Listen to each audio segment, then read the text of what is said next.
biso bato ndenge moko boyina makila makotambolaka na nzoto kasi eloko ezali kotia vikeseni ezali kaka nemayebe nzambe yokelaka biso bato ndenge moko boyina makila makotambolaka na nzoto kasi eloko ezali kotia vikeseni ezali kaka nemayebe tata yokela boyinga mamo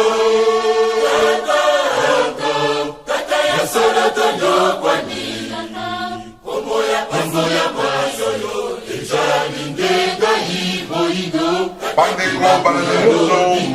mbote mingi esika nyonso bozwami nzambe apambola bino bayebanso balandaka émission bokoko ya bayindo ya bino ndeko kongo alenga mwana ya fumuki mbango ya solo lelo tokutana lisusu ndenge tomesana kokutana na makambo etali mboka na biso mboka ya Congo la République démocratique du Congo lelo ezali événement munene tokoyamba bongo moko o azali bongo représentant conseiller ya président Gabriel Mokia boyebe ke Gabriel Mokia o azali bongo président ya MDCO ya azali bongo candidat na élection présidentielle o ezali bongo na mboka na biso na République démocratique du Congo yango wana to sepelaki to yamba représentant na ye o azali conseiller vraiment ya Gabriel Mokia poto tuna ye mituna ye bazalaki esika wapi kuna bazalaki na mboka ya Congo na République démocratique du Congo tokotuna ye mituna bongo bolanda biso na bokebi pamba te ba secret ebele kobima pe mituna tokotuna ye pote ya yebisa biso mayo esengeli biso kasi kombo na ye ezali bongo Baudry Bunda tokotuna ye mituna bandeko bolanda biso na bokebi matondo mingi matondo mingi ya solo ndeka na yebisaki bino ke ya solo bandeko mpe balandi nyonso tokoyamba bongo moko oyo azali bongo représentant mpe conseiller monene ya Gabriel Mokia Baudry Bunda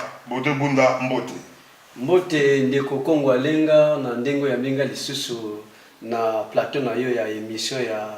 bokoko ya bayindo matondo mingi Baudry Bunda penda tokota masolo na biso parce que toyebi ke yo zali bongo représentant conseiller ya Gabriel Mokia tote komona bino lelo zongeli biso na mboka ya Allemagne tote komona bino na kati ya Seni bote ko pesa candidature ya Gabriel Mokia azali président ya MDCO alors to yebeleka kindeni. Vraiment merci lisusu na bandeko balandi oyo bazokolanda biso na nzela ya bilili tokendaki ko déposer candidature ya président Gabriel Mokia na kati ya Seni et puis eyambamaki na boboto nyonso lokola bandeko nyonso tu oyo pe bapesaki matondo mingi ya solo Baudry Bunda toyebi ke candidature elekaki tomonaki yo mais tolingi toyeba yo toyebisi biso ke bokendaki bokomi mais toyebi ke bato bapesi ba $100,000 alors tolingi toyeba $100,000 wana financement wana ya Gabriel Mokia azali kolela pasi bandako na ngai babotoli makambo ebele mbongo ezali te $100,000 Gabriel Mokia nani aza kofinanse bino na MDCO Gabriel Mokia azwi mbongo wapi? En tout cas, vraiment, bandeko balandi pe ndeko journaliste Kongo alenga question ya koloba ke bandako babotola ezali page déjà tournée malgré moi quelques makambo mike ko régler ezali mais déjà côté qu'on ezali résolu. Alors, au etali financement ya mbongo ya $100,000 pour na kosala dépôt ya candidature à président Gabriel Mokia parti d'abord ya MDCO ezali un grand parti oyo lelo yo indima la bambongo na ye. Cela veut dire quelque part nous avons été satisfaits. Donc bazongsi bambongo na ye. Si bazongsi bandamba mbongo na ye bazongisa qui nous attendons le reste ya parti ya mbongo parce qu'il y a encore quelque chose autre chose là et puis parti peut et financer qui makoki parce que ça la même parti politique. tout ça peine à bandeko batala les finances trésorerie tout voilà badon to sangi sangi biloko nyonso tu wana to sungi ndeko Gabriel Mokia poto ke ndeko déposer candidature na ye donc côté à $100,000 pour na biso ezalaki nango problème te parce que ezalaki déjà à kokoka avant que tu devais déposer candidature donc côté là il n'y a pas d'inquiétude. Mais Bodi Gunda, parce que tout le monde va te belé, va valider, va te belé, va aller sous-souter, va l'homo les bango na président Asseni, alors tu nous dois Kabé Mokia. Est-ce que Azali toujours ou bien il est pas allé dans la carte à lycée à bateau va valider? Non, d'abord tu remercier les militaires na biso, na ba sympathisants na biso na monde entier. Oyo va soutenir qui est Gabriel Mokia na nzela ya ba prière pour tous appeler ba nzambe. Et puis, on va soutenir qu'il y a des moyens sur le lingue et singela qui pour la Gabriel Mokia a déposé candidature. Mais comme on a bel et bien retenu, toujours dans la course, de toujours aux élections, deuxième tour, il y a cours, il y a cassation, il y a cours, il y a concessionnaire. Pour ceux qui vont valider comme ça, tout cas, les retenus définitifs dans la course, c'est à l'élection présidentielle. Donc pour l'instant, Bandeko Bakei, Bazaka l'opposition, pour tout bien là, tous les Lobamo côté. Alors tous c'est là aussi de sa partie éthique à Libon si matoye les restes. Alors Tongi Toye Bote Bunda en tant que vous allez représenter, vous allez conseiller Yakabe Mokia. Alors Tongi Toye projet de société parce que les autres monde en Afrique, président Belé, to élection Belé ça en Afrique. Projet de société ça l'a raté au moment la élection salami batubaye kakati au moment la premier président projet de société à Gabriel Mokezanini na kata MDK et l'autre ni boza lango besoin proposer na ba congolais basé là vraiment bandeko ba congolais projet de société na biso ezali vraiment molai mais na beaucoup c'est tous on a besoin à première lieu to tala makambo etali kimia ya mboka to bengi na lopoto sécurité. Au moins, depuis arrivé à AFDEL, ou bien à pouvoir actuel, sécurité. Oui, 10 millions. Si on a plus de 10 millions, et puis tracasserie, et puis injustice sociale. Dengue lobby, il y a un moment que tu vas quitter il y a sécurité. C'est aussi la sécurité totale, justice sociale, pour la carte sociale, misala, pour écouter makambo et belé et reconstruction ya mboka, tout ton gamin banzela oyo et ton amité pendant 20 ans. Moi muke oyo bandeko babungisi mais batongite biso to ko kasko to tonga sika comme ça ba mon appel que changement écoute. Mato ozala ba mama ya majorité présidentielle. Ozala ba mama ya n'importe quel parti politique. Moto a kundira biro ye.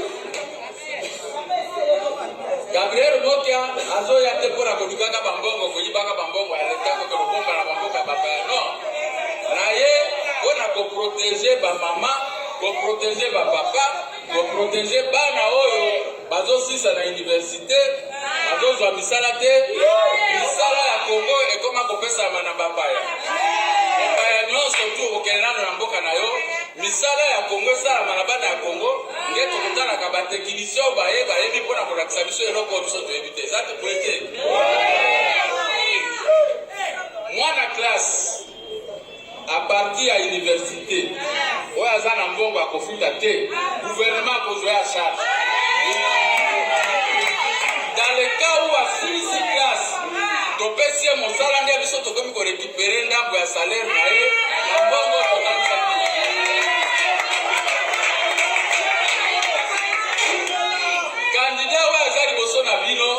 Na campagne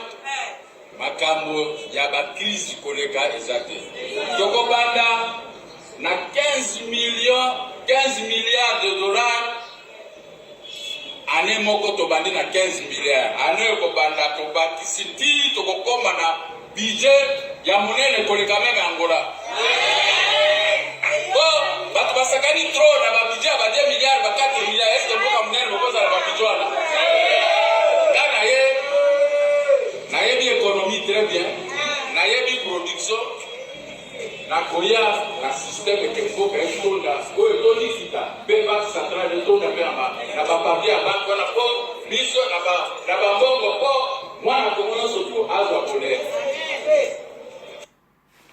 nyonso ndenge toyebisaki bino ke lelo bamituna nyonso ekobima na likambo etali Gabriel Mokia oyo azali bongo président ya MDECO. boyebi ke nga nabengaki mingi moto na tembe pamba te ye aza na tembe akosakana te alobaki ye likambo mboka na ye en tout cas lobaki boboma ye ya solo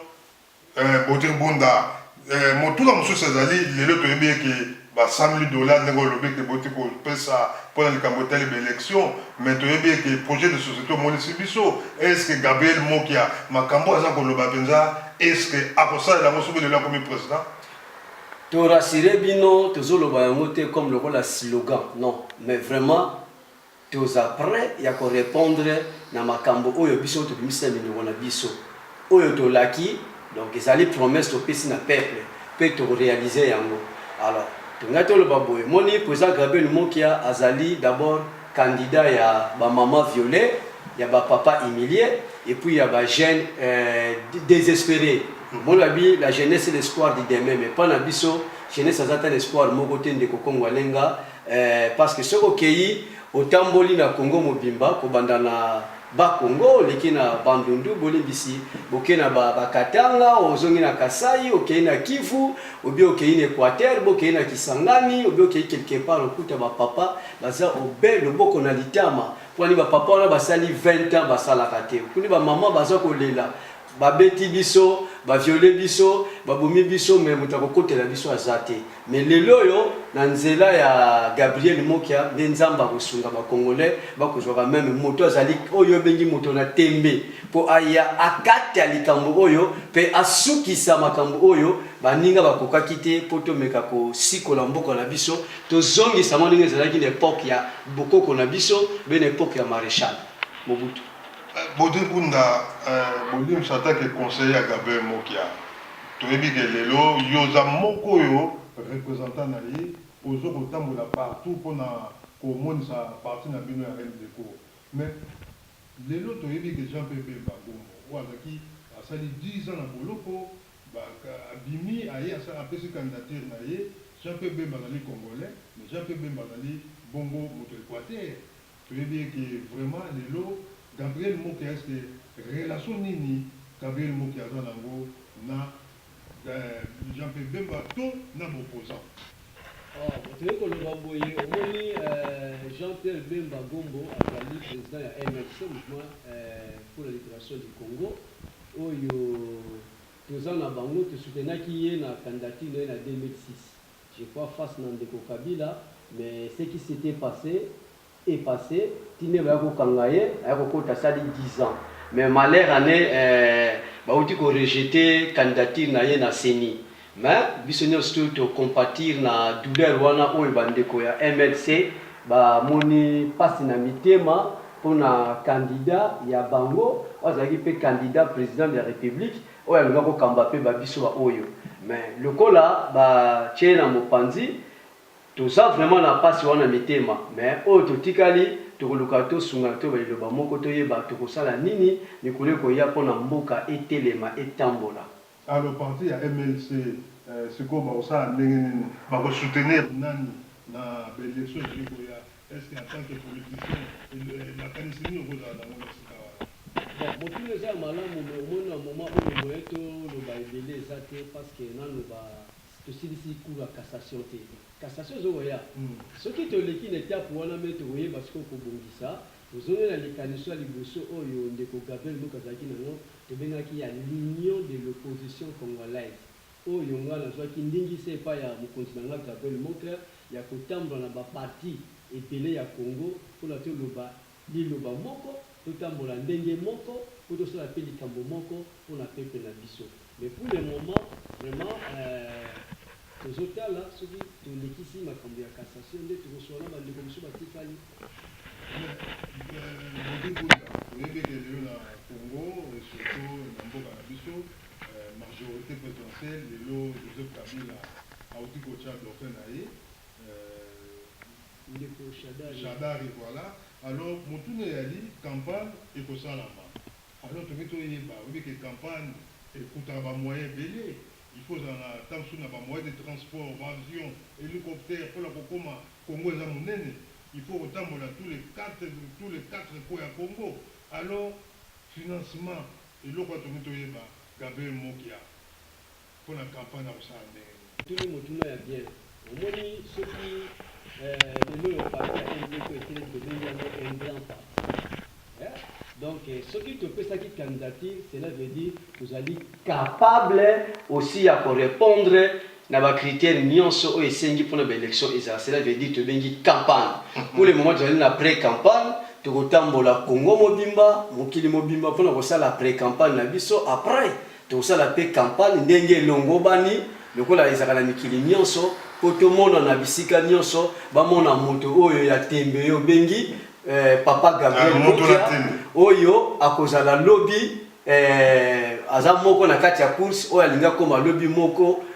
Mokonzi ya Mboka Ekolo ya Bokati di Congo. Tokotambola bisika nyonso bana Congo nyonso bakomona président Gabriel Mokia. Donc tozali prêt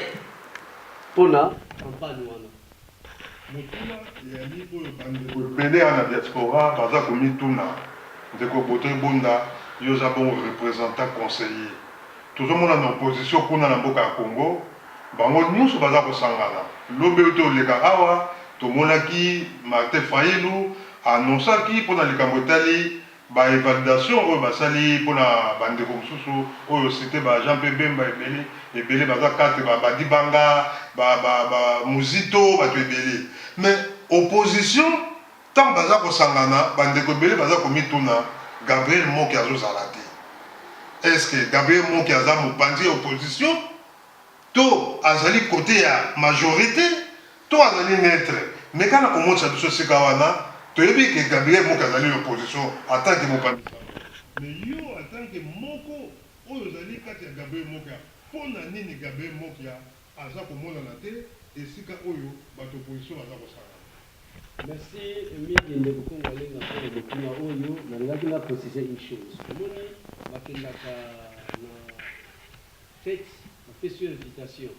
Alors tant bandeko wana bakutanaka yo tangi bakombo bapesaka biso invitation te. Déjà la passé na moto na yo atendilwa Gabriel Mokia afandi kaka boye bongo akende. Balobi l'invité n'invite pas. Mais lorsqu'on n'est pas invité, on va répondre à quoi? Donc cela veut dire bisope et ça la bisope passe. Mais tout supportaka parce que ce sont parmi les adversaires politiques bisola bango. Mais cela ne veut pas dire que Tokabwani et Gabriel Mokia restent bel et bien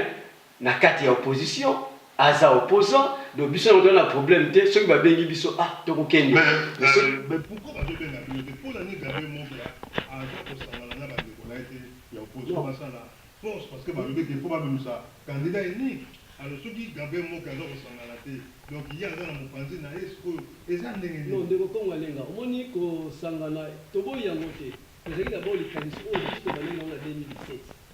biso tobaneli na mbeko oyo Mokia apesaki ngai nazongi lisusu nzela ya kotambola baparti ebele mpona toluka toloba liloba moko mais ntango bandeko azokende babengi biso te ça dérange omoni quand même Gabriel Mokia c'est un grand messier azali chef d'un parti politique président et puis lui azali candidat président de la République, de cela veut dire ce qui est mutakozwa. Donc na bandeko ko sangana linganga wana o baza na pouvoir na biso tozo lo baza la président la biso. Parce que bango on dirait baza ko mona on dirait ba benga Gabriel Mokia te, Gabriel Mokia azali mopanzi ya majorité, baza ko non, azali mopanzi ya majorité te. Toza bel et bien na opposition. Toza pe na FCCT. Donc bango ne ba bengi biso te. Yango mo biso to mona na kuna ezate. Au moins, il y a des manœuvres politiques parce que en 2006, ils ont boye. Et ça, opposition échec. Et bien, alors, Gabriel Mokia a fait la mise pe matoi ya lukako yo kangambo na ngompe ko mona bipai na bipai pour le lukako silisa makambo yo mais azali prêt obiso bengi candidat commun.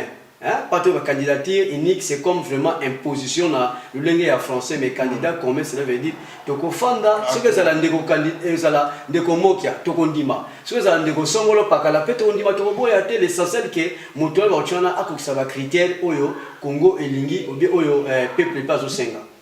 Mais bon, moto la chose ali machine à voter parce que les lots bato belé baza bolobango même Jean Pebemba kindaka lobi machine wana écoute, les Congolais vont bengango machine à voler. parce que bakoyi ba élection il y a ba peuple congolais mais bino bondimi ko pesa $100,000 bondimi machine wana pour parce que bondimi ko kena ba élection entre temps machine wana balobi ndanga ako tripoter yango ako luka lolenge nyonso po chadara leka ou azali bongo dauphin ya Joseph Kabila bozo banga machine à voter wana te omoni ndeko Kongo alenga likama machine à voter wana lelo ezo sisa na topema na Kongo mais soki tozangi totali na bokuse tango tobandaki d'abord tango ya koluka ba carte électeur il fallait tosala enrôlement. Alors biso tosalaki enrôlement je crois parmi ba dernier parce que tozalaki na doute déjà ya processus électoral ndenge ezalaki kotambola epi makamashina kotaki na karte yango tozalaki na ba réserve mais tomoni bandeko mosusu bawelisaki bakei tomoni soki mpe biso totikali boye osala bien te nde tokondaki kosala pa enrôlement toye sikoyo na ntango ya bandeko bakandidature kaka ndeko Jean-Pierre Bemba oyo yotangi yayaki moto ya liboso akenda kokota na seni malgré mikakatano wana machine ya vote ndenge ezali bazokoboya mais atiaki misapi na ye mpo baenrôle ye et en plus deuxième aye kotia mpe candidature na ye moto ya liboso parmi ya bopoza na kanisi oyo bakende kopesa candidature na bango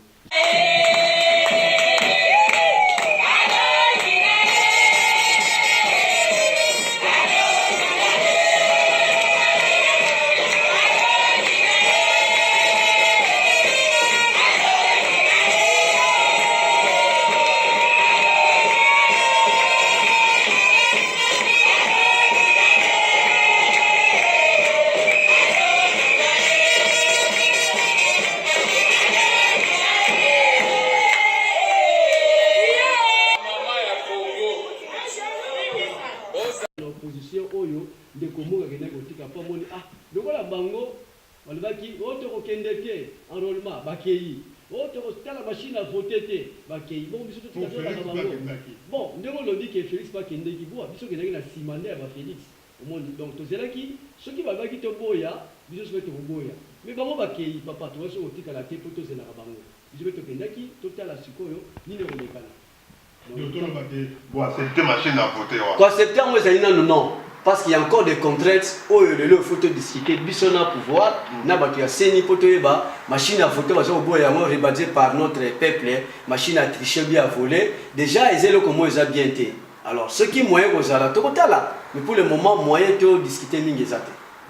oui parce que to matato kitamotuna mususu ezali bande ko mingi ya UDPS baza ko finga président Gabriel Mokia Gabriel Mokia toto ta ba vidéo aza ko lela ko lobaki pourquoi boza ko finga ngai na sali nini nazali pe candidat lokola président bino Félix Tshilombo alors bino la matoni na bino et comme les bino ndeni attaqué yo zali bongo représentant conseiller alors conseil nini oyo ko pesa na bande ko UDPS oyo lelo baza ko finga ko lobaki Gabriel Mokia vraiment ba ingir parce que tu éviter mais tu éviter que attaque ba pande sango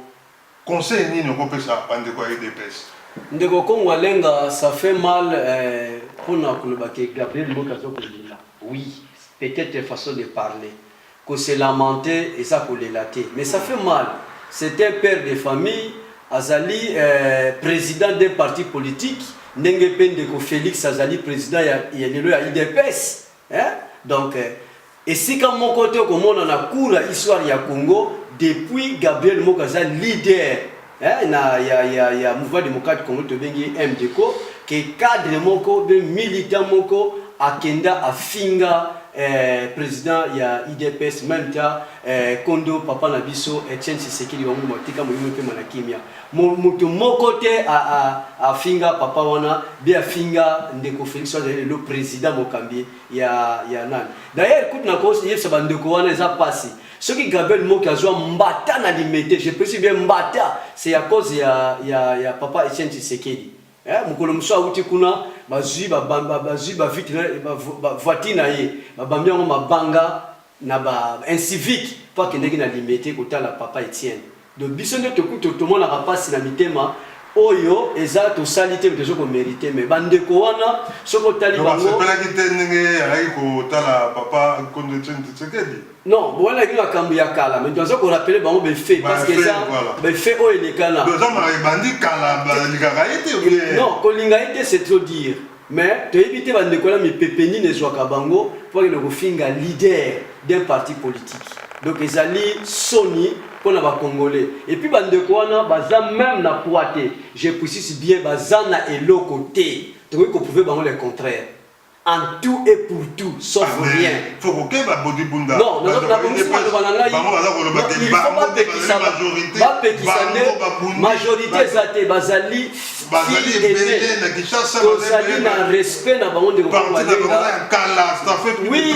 tondimi bango bazali fille aînée de l'opposition. Il faut la exemplaire. Bako soit pouvoir tena nzela ko finga kabato. Ezali soni na Congo, ezali pasi. Donc, il faut déplorer pas un déco Félix, na ba kambia IDPS, ba te ya ba militant na bango, ba benda bango matoyi, soki ba lingi bitumba na bato mususu, mais na moki ate. Parce que mokolo musu na Congo pe e konginda. De poto za na kimia biso na bango, il faut tout na botosi. Biso to finga président Félix nani, tu sais quel était militant mon côté ba le ba ke biso to manquer ta respect non, azali un président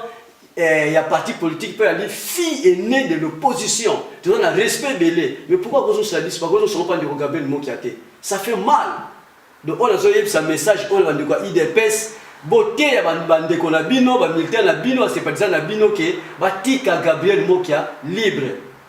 Merci. Matondo mingi ya solo bande ko pe bande nyonso ndeto yebisaki bino ke toko ya mabongo représentant pe conseiller ya président Gabriel Mokia moto na tembe bande ko ezali pasi ndenge to yebisaka bino ezali pasi mboka ya Congo kasi totala maponda mitozela bato bazali na mboka ya Congo vraiment bazali toujours cause l'espoir na bango ezali président ya sika ya na mboka ya Congo pote balongo la passe ndenge ndeko Gabriel Mokia za kolobaki ya solo ya kotia kimia ya zali bongo candidat à bambama o bazali violé pe passé ndeko Bodi Bunda toza kokenda suka masolo na biso lelo biso tozali na diaspora yo pozali diaspora tozali awa to votaka te diaspora votaka te mouvement combattant résistant et tellement awa bango balobi mboka na biso Congo za na occupation l'élection aux alliés na Congo matondo mingi ya solo ezali participer ma mingi ya solo ndenge président Gabriel Mokia moto na temba lobaka ya solo yemo ka lobaki ke ngai bongo nazali candidat ba mama violé oyo boyebe ke ba mama na mboka Congo bazali komona pasi ya kosakana te ba papa basala te bana kotu koloba te ba jeune belé ba tangaka te bande kozali pasi ya lobaki te soka komi président Congo eko bonga ya solo bandeko ezali pasi pona mboka ya Congo toza na bolingo ndeko Bodi Bunda motuna ya suka ezali lelo diaspora balobi ke biso nyonso toza na droit ya kovote te depuis kutu biso tovandi na poto toélection déjà bambula ebele na poto baélection nyonso elekaka tovotaka te yo mpo ozali diaspora tovotaka te mais awa na Congo na poto bolimbisi na diaspora mouvement combattant résistant ezali awa ba combattant ba telema pour la kolobaki ya solo mboka ya Congo ezali na occupation ba élection tokoki kokende te il faut soulèvement populaire il faut ba élection salama te balobi ke bato nyonso tu oyo bakei na ba élection bazali ba compagnateur ya Joseph Kabila bazali ko appuyer Joseph Kabila atikala bobele seko na ngwenze wana na ebonga alors ndeko Bodi Bunda et loko ba combattant bazali koloba na ba résistant balobi ke pas question d'élection il faut soulèvement populaire yo koloba ni la kambwana et puis diaspora to votaka te pona nini. Merci mingi pour la question zali très pertinente ndeko Congo alinga esalinga ipasi konga imopa na zali moko ya bana diaspora vraiment si je ne fais pas que na féliciter bande konanga ba combattant na ba résistant et ça bien té je les félicite je félicite tous les combattants tous les résistants pour le travail abattu bandana bitumba nyonso otobundi et le mot comme un processus électoral en cours en République démocratique du Congo. Mais et donc on souhaite ali et ça passe pour l'année moni le but que ceux qui bandeko ba ken élection ne ba accompagner de Joseph Kabila et ça passe au moni ceux qui na on ndenge ya toujours ya bitumba bandeko mingi ba kufi ute ko loba awa kala mingi te tozali na 10 millions de morts enregistrés et millions de femmes congolaises violées et ba papa humilié, ba jeunes désespérés. Ce qui est le soulèvement populaire, nani yango oya kocha mutu leader wana bike ngai na tie nzoto na ngai bien mutu na nga en tête et en jeu na pesa la soulèvement populaire. Aza wapi ana diaspora ou bien na mboka ya Congo. Donc tout le bato nyonso baza na Congo ba lingi soulèvement ba lingi vraiment ko sa peuple la vérité te tozande. Non. Ndeko Gabriel Mokia na kanisa lobaka bosolo bosembo soko ke na mboka ya Congo na mboka engomba ya mokonzi na Kinshasa otuni ndeko Gabriel mo babengaka ye messie vérité ou la vérité parce que ya lobaka nde bosolo na bosolo na endo mona yango akangama obi azwa mikakatono ebele na bomoi na ye mais o etangi etaleli soulèvement populaire ezali pasi po moni bandeko mingi bakufi tubungisi biloko ebele tubebisi makambo ebele to ba neti 20 ans Congo ezali arrêté parce que comme na tango mo to bike no to luka to lo bali lo ba moko je sais que ezali passe ça je m'adresse à mes frères ya diaspora et puis combattants ba résistants que je suis aussi moi-même au monde et ça ce qui total ndengwana ezali te que ko accompagner tozo ko lukande kimia ezala kati ya mabota nyonso. Alors message nini lelo ba combattant résultat ba kokozela et lo ko niti ko ba kokozela parce que baza sur espoir nini ba kokocha na ba congolais oyo ba postuler ou ba pesi ba candidature et surtout na Gabriel Mokia parce que to lobela yi parce que yem tazali président ya MDK yo lelo to lobela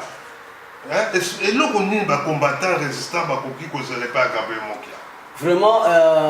espoir, il y a au Gabriel Mo qui a payé ba combattant résistant il y a monde entier et zali que vous soutenir candidature na ye et puis bobenga na bandeko azwami na mboka Congo na bisika nyonso pona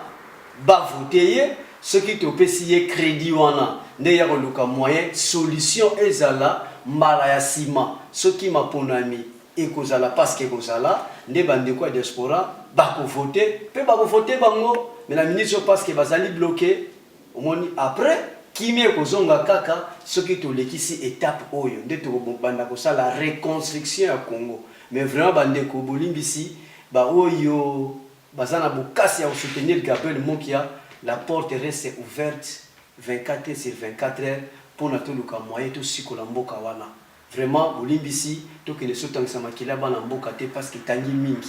biso moto wana peine na motema souci makasi pasi parce que ngamoko pe na fana na diaspora bambule belé na libota na ngai matondo mingi ya solo bandeko pe balandi nyonso tokomi na suka ya masolo na biso kasi poto kende tokotika ndeko na biso Baudry Bunda te Baudry Bunda lelo banini ya suka na masolo to soli lelo lobano ya suka nini ko lancer surtout na bandeko MDK et puis na ba peuple congolais au bazar na Congo pe partout na au bazar na diaspora. Bon, la dernière parole est aux Alaki. Vraiment, pour soutenir la candidature à président Gabriel Mokia. Et ensuite, c'est Omoni Aza, la seule personne est unique. Ozo Bundi là-bas, maman violée, papa humilié, et puis jeune désespéré. Alors, ce qui te peut signer crédit, je le répète, Bolimbi Sanga, nde na siba, na mbongwana ekokota na kati ya ekolo na biso. Toyebi ke koloba eza passe na kosala pesa passe mais la promesse est une dette. Oyo ndeko Gabriel Mokia za koloba ko réaliser. Boyebi yepe a combattante, a résistant, a bunda bitumba, a kota baboloko, a mona makambo ebele. Tant musuba ndeko musuba ko bosa na kura histoire parce que mémoire la rappelle mon poussé. Mais azali combattant résistant na kati ya Congo. Boyebi ke asali 20 ans na Congo na bimate, bloqué dans tous les sens. Mais le loyo azana liberté pour sa candidature na ye to singi na ba papa nyonso ya diaspora maman nyonso ya diaspora pe ba jeune nyonso même au bandeko so bazwa na mboka na biso ya Congo bopesa ye crédit wana ya élection pour tout le moyen tout sikola ekolo. Merci Miki. Matondo mingi ya solo bandeko pe balandi nyonso tokomi na suka masolo na biso ndeka na yebisaki bino ki tokoyamba bongo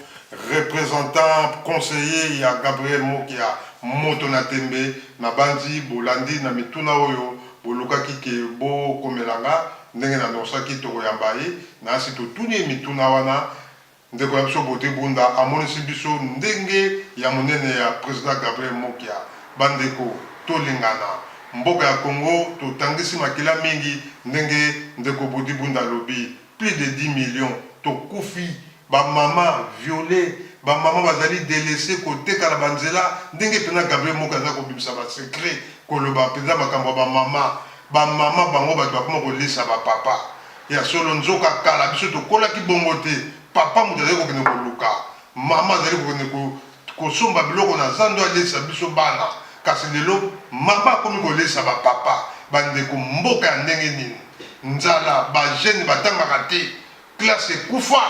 bandeko na ngai bato bakoma kozwa classe lokola afuta mbongo alekaka na ye bandeko na ngai ezalaka te yango bomoni biso ba congolais côté penda classe bandeko na ngai ezali ya kokufa yango toza na posa ya président seka de Gabriel Mokia ya ndimi alobeke ya za moto na tembe akosisa tembe ya ba congolais o bazali kokanisa ke espoir ezali te nzoka espoir ezali nzamba pambola bino bayebanso balandaki émission oyo bo partager yango émission oyo bokoka bayindo nga moko ndeko Kongo alenga nzamba pambola bino matondo mingi mbote na président Gabriel Mokia esika zomi et surtout na bandeko ya MDECO esika zomi partout na mboka mobimba na pays nyo surtout bazali na kati ya monde nzamba pambola bino bandeko ya MDECO espoir tozali kozela toujours Gabriel Mokia président de la République démocratique du Congo matondo mingi ingeta Ibo Zambe yokelaka biso bato ndenge moko Baina makila makota mboraka na nzoto Kasi eloko ezali koti ya vikeseni Ezali kaka nemayebe Zambe yokelaka biso bato ndenge moko Baina makila makota mboraka na nzoto Kasi eloko ezali koti ya vikeseni